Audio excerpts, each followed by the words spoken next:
Trucks stop rolling. Shelves go empty in a weekend. And that fancy caliber you spent $3,000 chasing?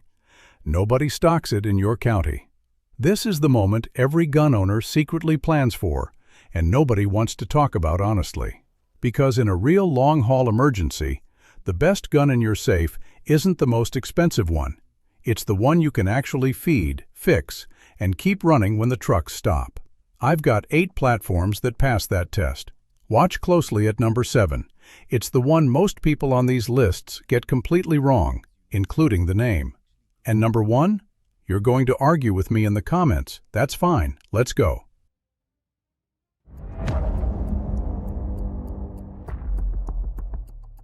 Number 8. Ruger 1022. Yeah, I'm starting with a 22. Before you scroll, hear me out. A rimfire on a survival list sounds like a joke until you actually think about logistics. The 1022 shoots .22 long rifle, the most common cartridge in America. You can find bricks of it at gas stations in the middle of nowhere. Try that with 6.5 Creedmoor when the supply chain seizes up. Ruger has been building this rifle since 1964. Over 60 years. Same core design. That's not marketing. That's proof the platform works. The action runs smooth. The rotary mag is one of the best rimfire designs ever made. And the aftermarket is so deep you can build a completely custom rifle without ever touching a factory part. But here's what people miss. The 1022 isn't just a plinker. It's the cheapest way to train real fundamentals, trigger control, sight picture, follow-through, without burning through centerfire ammo you'll wish you had later. It fills the freezer with small game. It teaches new shooters without punishing them. In a long emergency, that quiet utility matters more than raw power. Underestimate it at your own cost. Number 7. Springfield Armory Kuna 9mm. The Kuna is a roller-delayed 9mm pistol. Yes, roller-delayed, the same operating principle that made the HK-MP5 legendary. 2 rollers, delayed blowback, dead flat cycling. Except this one lands under $1,000. You get a 6-inch cold hammer forged barrel, monolithic aluminum upper, polymer lower, hybrid flip-up sights, ambidextrous controls, and 2 30-round translucent mags with steel feed lips. It's threaded 1/2 by 28 for a can. Why does it belong here? Because in tight spaces, a vehicle, a hallway, a stairwell, a compact 9mm platform that shoots flat and fast is exactly what you want. Roller delay means the muzzle barely climbs. You can put 6 rounds on a plate before most pistol shooters finish 2. And 9mm is the second most stocked centerfire caliber in the country, right behind .22. For under $1,000, this is one of the most interesting platforms Springfield has ever built. And speaking of interesting, the next one might be the fastest fighting shotgun made today. Number 6. Beretta 1301 Tactical Mod 2. Most people still think shotguns are slow. That opinion is about 20 years out of date. The Beretta 1301 Tactical Mod 2 runs Beretta's Blink gas system, which cycles about 36% faster than any other semi-auto shotgun on the market. That's not a marketing number. That's measurable. You can dump 5 rounds of 12-gauge buckshot into a target so fast the shells sound like one long rip. The Mod 2 upgrades matter. Enlarged controls you can hit with gloves on. Ghost ring sights that actually help. A Picatinny rail for a red dot. An 18.5-inch barrel that keeps it maneuverable indoors. Improved furniture. This isn't your grandfather's duck gun with rails bolted on. In a survival context, a shotgun does something no rifle can. It hands you devastating close-range authority with ammo flexibility. Buck, slug, birdshot, less lethal. And the 1301 makes that authority fast enough to actually run in a fight, not just point and hope.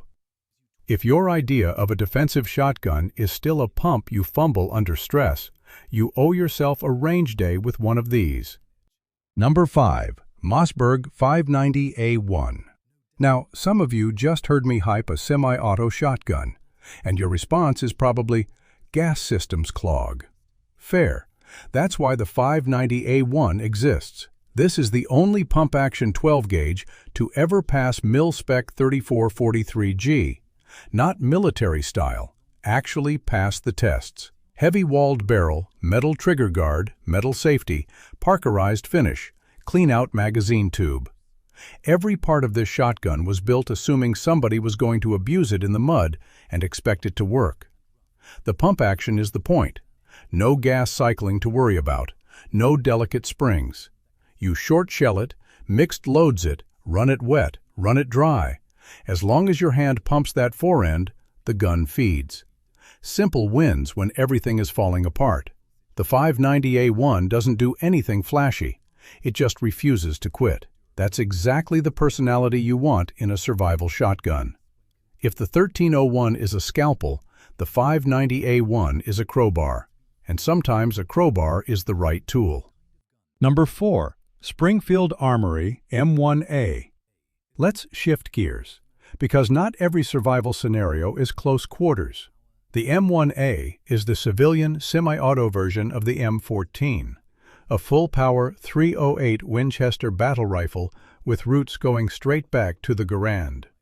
It's heavy, it's long, it's not trying to be a modern carbine. And that's the whole point. Out in open country, farmland, hills, tree lines at 400 yards, a 5.56 starts running out of argument. A .308 doesn't.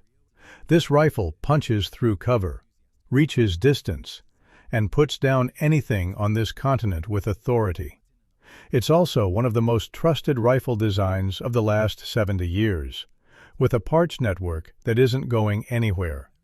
Yeah, it's a 10-pound rifle when it's loaded.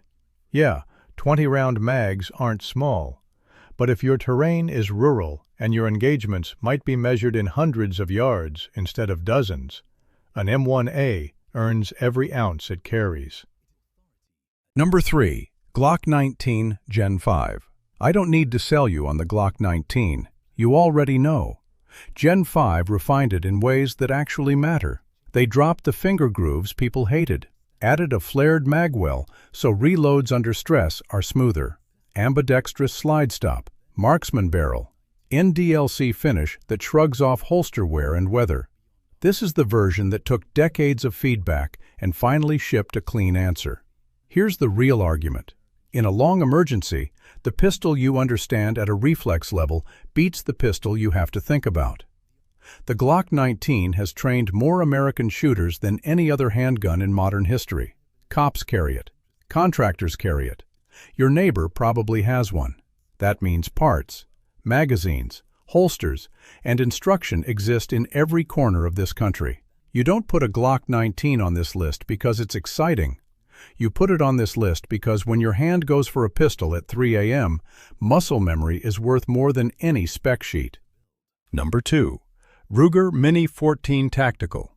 Here's where I lose the AR crowd for a minute. That's fine.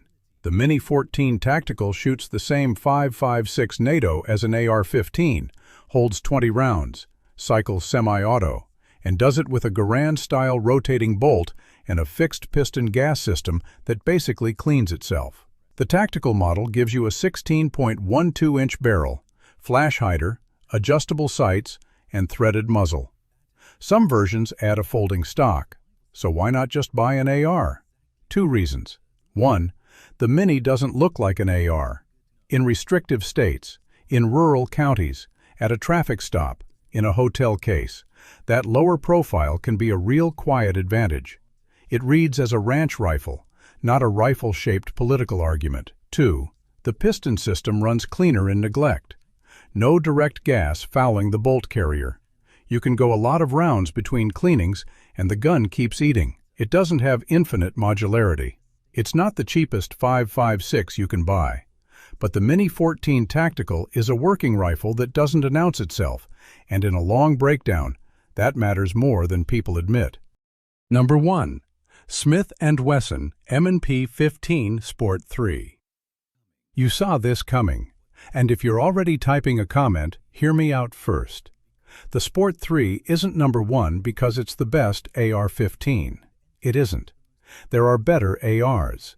It's number one because the AR-15 platform itself is the common language of American rifles, and the Sport 3 is the most honest, feature-complete entry point into that language you can currently buy for the money. Smith & Wesson finally fixed the compromises. 16-inch barrel with a 1-in-8 twist and 5R rifling.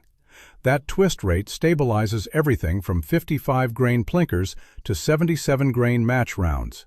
Flat top upper, M-lock handguard, BCM Mod 0 grip, Magpul MOESL stock. These aren't costume upgrades. These are the parts you'd swap in on any other budget AR anyway. But the real reason it wins is boring and true. 5.56 is stocked in every gun store in America. AR magazines cost $7. Every armorer, every training school, every YouTube tutorial speaks this platform. When the trucks stop rolling, the AR is the rifle you can keep alive with parts scavenged from anywhere. The best gun in an emergency isn't rare. It's the one everyone else also owns, because that's the one you can actually keep running. Here's the thing nobody says out loud. The guns in your safe aren't hobby items when the lights go out. They're a quiet promise to the people you love that you can handle whatever tomorrow throws. Hype doesn't keep that promise. Honest engineering does. Common ammo does. Familiarity does. So tell me, which platform on this list would you actually stake your family's safety on? And if you think I got number one wrong, make your case in the comments. Bring receipts. I read them. If you like content that skips the sponsor pitch and tells you what actually works, hit subscribe. Share this with the buddy who keeps buying safe queens instead of shooters. Next video, we're breaking down which popular defensive calibers are quietly overrated and which underdog rounds punch way above their price tag. You'll want to see number 3. Stay ready.